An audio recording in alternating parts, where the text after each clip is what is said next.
প্রকৃতি কখনো প্রতিহিংসা পরায়ণ হয় না, মানুষ যেমন হয়। প্রকৃতি কখনো অভিসম্পদ করে না, মানুষ যেমন করে।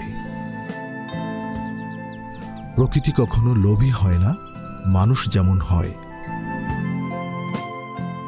প্রকৃতি হয় শান্ত, স্নিগ্ধ, অপ্রতিম। ওয়ার্ডসওয়ার্থ বলেছেন, প্রকৃতি কখনো হৃদয় আর ভালোবাসার সঙ্গে ধোঁকা দিতে পারে না। কিন্তু আমরা যারা নিজেদের মানুষ বলে দাবি করি, সেই আমরা হৃদয় ভাঙি, ভালোবাসার সঙ্গে করি মিথ্যাচার, ভাঙা গড়ার খেলায় জলকাদা মিশিয়ে একাকার করে দেই। প্রকৃতিও তখন বিস্মিত হয়। ঝড়, জলোচ্ছ্বাস, বন্যা, খরা, এসব তো প্রকৃতিরই লীলা।